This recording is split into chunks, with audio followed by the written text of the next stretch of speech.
Hello friends, good morning. ഒത്തിരി സ്വപ്നങ്ങൾ സീരിയലിൻ്റെ ലേറ്റസ്റ്റ് എപ്പിസോഡ് റിവ്യൂയിലേക്ക് എല്ലാ കൂട്ടുകാർക്കും സ്വാഗതം. അങ്ങനെ ആ കേക്കൊക്കെ ആയിട്ട് തന്നെ അഭിയുടെയും ശിവയുടെയും അടുത്തേക്ക് പോകാൻ കേട്ടോ ശരത്തും അതുപോലെ തന്നെ ആരതിയും കൂടി. അതുകൊണ്ട് തന്നെ നമ്മുടെ ശിവയ്ക്കാണെങ്കിൽ ഒരുപാട് മധുരം ഒന്നും ഇത്ര ഇഷ്ടമല്ല. എന്നാലും അവളെ കൊണ്ട് ആ കേക്ക് കഴിപ്പിക്കാൻ കേട്ടോ ശരത്ത്. അപ്പോഴത്തേനും അവൾക്ക് മടുപ്പുണ്ട്. പക്ഷേ എന്നാലും അവർക്ക് വിഷമമാവണ്ടല്ലോ വിചാരിച്ചിട്ട് അവൾ വീണ്ടും കഴിക്കാനായിട്ട് ശ്രമിക്കുന്നു. ആ സമയത്ത് അഭിയാണെങ്കിൽ ഒന്നിൽ കൂടുതൽ കഷ്ണങ്ങൾ എടുത്ത് കഴിക്കുന്നുണ്ട് കേട്ടോ. എന്നിട്ട് അവർ പോകുന്നു. ഇവരുടെ സ്നേഹം കണ്ടോ, എന്ത് സ്നേഹത്തിലാണ് അവരെന്ന് പറയുന്നുണ്ട്. ആ സമയത്ത് ആണ് നിരഞ്ജന വിളിക്കുന്നത് കേട്ടോ, DYSP മാഡം നമ്മുടെ വിവേകിനെ. കാരണം വർഷയുടെ ആക്സിഡൻറ്റ് ശരിക്കും ഉണ്ടാക്കിയതാണെന്നുള്ളത് അവൾക്ക് മനസ്സിലായത്, മാഡത്തിന് മനസ്സിലായി. അത് വിവേകിനോട് നേരിട്ട് തന്നെ സംസാരിക്കണമെന്ന്, നാളെ നമുക്ക് കാണണമെന്നും ഒക്കെ പറയുന്നുണ്ട് കേട്ടോ.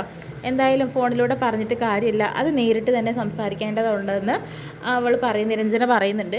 ആ സമയത്താണെങ്കിലോ ശിവ പറയുന്നുണ്ട്, ചേച്ചി എപ്പോഴും ഈ കേക്ക് കൊണ്ട് വന്നിട്ടുണ്ടെങ്കിൽ എനിക്ക് കഴിക്കാൻ വളരെയധികം ബുദ്ധിമുട്ടായിരിക്കും. എനിക്ക് ഒട്ടും ഇഷ്ടമല്ല, ഇങ്ങനെ ജങ്ക് ഫുഡ് കഴിച്ച് മടുത്തു. ചേച്ചിയോട് നമ്മൾ എങ്ങനെ വേണ്ടാന്ന് പറയും? എന്തിനാ ഇങ്ങനെ നിർബന്ധിക്കേണ്ടത്? അതിൻ്റെ ആവശ്യം എന്താ? നിർബന്ധിക്കേണ്ട ഒരു ആവശ്യമില്ല. ഇഷ്ടമുണ്ടെങ്കിൽ കഴിച്ചാൽ മതിയല്ലോ. എന്നും ഇത് പറ്റില്ല, ഇനി വേണ്ടാന്ന് പറയണം. നീ നേരിട്ട് പറയണ്ട അഞ്ചു പറയുന്നുണ്ട് അങ്ങനെ. പക്ഷേ എന്ത് ചെയ്യാനാണ്, നിനക്ക് വേണ്ടത് നീ കഴിക്കണ്ട. പക്ഷേ നേരിട്ട് പറഞ്ഞിട്ടുണ്ടെങ്കിൽ അത് അവർക്ക് വലിയധികം വിഷമാവില്ലേ എന്നൊക്കെ പറയുന്നുണ്ട് കേട്ടോ. ആ സമയത്ത് അഭിയും എല്ലാവരും കിടന്നുറങ്ങണ സമയത്ത് വർഷയ്ക്ക് ചെറിയൊരു ഓർമ്മ വരുന്നുണ്ട്. അതായത് ആ ഒരു സംഭവങ്ങളെല്ലാം തന്നെ ഓർക്കാനായിട്ട് ശ്രമിച്ചുകൊണ്ടിരിക്കുന്നു കേട്ടോ.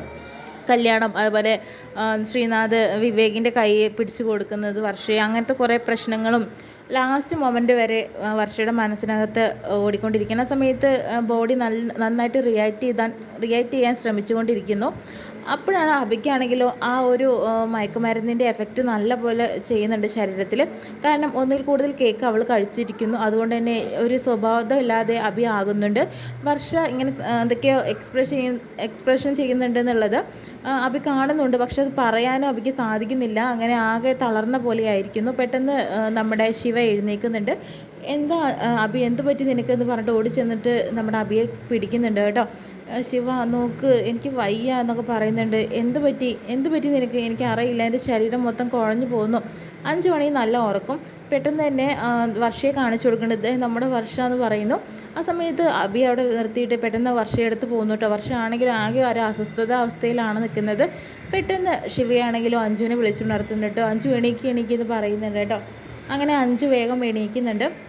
എന്ത് പറ്റി ശിവ എന്ന് പറയുന്നു. നമുക്ക് വർഷയ്ക്ക് എന്തോ പറ്റിയെന്ന് പറയുന്നു. അങ്ങനെ 3 ആളും ഭയങ്കര പേടിക്കുന്നുണ്ട്. അഭിക്ക് ഒട്ടും വയ്യ കേട്ടോ. എന്നാലും അഭി അവിടെ പിടിക്കുന്നുണ്ട് കേട്ടോ വർഷയെ. പെട്ടെന്ന് നീ ഡോക്ടറെ വിളിക്കുമെന്ന് പറയുന്നു. ഡോക്ടർ റോബിനെ വിളിക്കുന്ന സമയത്ത് ഡോക്ടറിനെ കിട്ടുന്നില്ല കേട്ടോ. ആ സമയത്ത് ഇനിയിപ്പോൾ എന്താ നമ്മൾ ചെയ്യുക? ഒരു കാര്യം വിവേകിനെ വിളിക്കുമെന്ന് പറയുന്നു. അങ്ങനെ വിവേകിനെ വിളിക്കാനായിട്ട് നിൽക്കുന്നു. വിളിക്കുന്ന സമയത്ത് വിവേക് ഫോൺ എടുക്കുന്നുണ്ട് കേട്ടോ. ഡോക്ടറെയും കൂട്ടിക്കൊണ്ട് ഞാൻ വരാമെന്ന് വിവേക് പറയുന്നുണ്ട്. പക്ഷേ നമ്മുടെ അഭിയും ശിവയും അഞ്ചും ഒരുപാട് പേടിക്കുന്നുണ്ട് കേട്ടോ.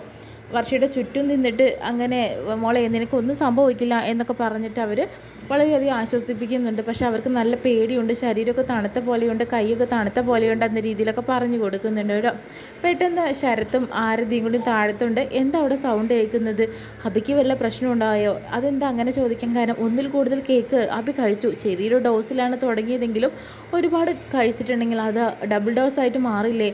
ഇനിയിപ്പോൾ എന്താ ചെയ്യുക? എന്ത് ചെയ്യാനാ? അഭിയുടെ സൗണ്ട് മാത്രം അവിടെ കേൾക്കാനായിട്ട് പറ്റുന്നില്ല. പക്ഷെ അഭിക്ക് എന്തോ സംഭവിച്ചതുപോലെ ആയിട്ടാണ് എനിക്ക് തോന്നുന്നത് എന്നൊക്കെ പറയുന്നുണ്ട് കേട്ടോ. ഇനി നമ്മളിവിടെ നിന്നിട്ട് കാര്യമുണ്ടോ ശരത്തേട്ട? അങ്ങോട്ട് പോയി നോക്കണ്ടേ എന്ന് പറയുന്നു. ഇപ്പം അങ്ങോട്ട് പോയി നോക്കിയിട്ടുണ്ടെങ്കിൽ അവർക്ക് നമ്മളെ സംശയമാവും. ഇപ്പം അങ്ങോട്ട് പോവണ്ട എന്നൊക്കെ പറയുന്നുണ്ട് കേട്ടോ. പക്ഷെ ഇവരുടെ സൗണ്ടൊക്കെ കേൾക്കുമ്പോൾ ഇവർക്ക് അങ്ങോട്ട് പോകണമെന്നുണ്ട്. അതിനുശേഷം തന്നെ ഇനിയിപ്പോൾ എന്താ ചെയ്യുക? എന്തായാലും നമുക്കൊന്ന് പോയി നോക്കാം, എന്നിട്ട് മതി കാര്യങ്ങൾ പറയാനെന്ന് പറയുന്നു. അങ്ങനെ അകത്തേക്ക് വരുന്നുണ്ട്. എന്ത് പറ്റി ശിവയ്ക്ക്? ശിവ പറയുന്നുണ്ട്, എന്താ പറ്റിയെന്നറിയില്ല, വർഷയ്ക്ക് എന്തൊരു അസ്വസ്ഥത പോലെ. ഡോക്ടറെ വിളിച്ചിട്ട് കിട്ടിയില്ല. പക്ഷെ ഞങ്ങൾ വിവേകിനെ വിളിച്ചിട്ടുണ്ട്. വിവേകാണെങ്കിൽ ഡോക്ടറെയും കൂട്ടിക്കൊണ്ട് വരാമെന്ന് ഞങ്ങളോട് വാക്ക് പറഞ്ഞിട്ടുണ്ടെന്ന് പറയുന്നു. എന്താ പെട്ടെന്ന് ഇങ്ങനെ? അഭിക്ക് എന്ത് പറ്റിയെന്ന് അറിയില്ല. പെട്ടെന്ന് അവളുടെ ശരീരമൊക്കെ കുഴഞ്ഞതുപോലെ ഉണ്ടെന്ന് പറയുന്നു. ആ സമയത്ത് വിവേക് റോബിനുമായിട്ട് വരുന്നുണ്ട് കേട്ടോ. റോബിനാണെങ്കിൽ ഇപ്പോൾ ആരും ഒന്നും മിണ്ടരുത്, ഞാൻ വർഷയെ ഒന്ന് നോക്കട്ടെ എന്ന് പറയുന്നു. അങ്ങനെ കണ്ണും കാലും എല്ലാം പരിശോധിച്ച് നോക്കുന്നുണ്ട് കേട്ടോ. എന്ത് പറ്റി ഡോക്ടർ എന്ന് പറയുന്നുണ്ട്. ഇപ്പോൾ പ്രശ്നമൊന്നുമില്ല, കുഴപ്പമൊന്നുമില്ല, ഇനി ഈ പ്രശ്നം ഉണ്ടാവില്ല എന്ന് പറയുന്നു. വർഷയ്ക്ക് ബോധം വരുന്നതാണോ ഈ ലക്ഷണം ചോദിക്കുന്നുണ്ട്. അത് പറയാൻ സാധിക്കില്ല, കാരണം ചെറിയൊരു മാറ്റം വർഷയിൽ കാണുന്നുണ്ട്. ഹാർട്ട് ബീറ്റിലും ചെറിയ വേരിയേഷൻസ് ഉണ്ടെന്ന് പറയുന്നു. ചിലപ്പോൾ നമുക്ക് പ്രതീക്ഷിക്കാം, പക്ഷേ വെയിറ്റ് ചെയ്യേണ്ടി വരുമെന്ന് പറഞ്ഞിട്ട് റോബിൻ നൈസായിട്ട് അവിടെ നിന്ന് മുങ്ങുന്നു കേട്ടോ. ശരത്തും ആരതിയും കൂടി റോബിൻ്റെ പുറകെയും പോകുന്നുണ്ട് കേട്ടോ. അതിനുശേഷം തന്നെ റോബിനും ആരതിയും അതുപോലെ ശരത്തും കൂടി സംസാരിക്കുന്നുണ്ട്. ആരതി ചോദിക്കുന്നുണ്ട്, അവളുടെ ബോധം തിരിച്ചു വരികയാണോ ഡോക്ടർ എന്ന് പറയുന്നു. ഏകദേശം ആ ഒരു ലെവലിലാണ് കണ്ടുകൊണ്ടിരിക്കുന്നത്. എന്ന് പറ്റി വരുമെന്ന് ഉറപ്പും പറയാൻ സാധിക്കില്ല, പക്ഷേ അവളുടെ കണ്ണും ശരീരവും ഒരേ ചലനത്തിലാണ് ഇപ്പോൾ. ഞാൻ അവളുടെ ഹാർട്ട് ബീറ്റൊക്കെ നോക്കിക്കഴിഞ്ഞു, അവൾക്ക് നല്ല മാറ്റം കാണുന്നുണ്ട്.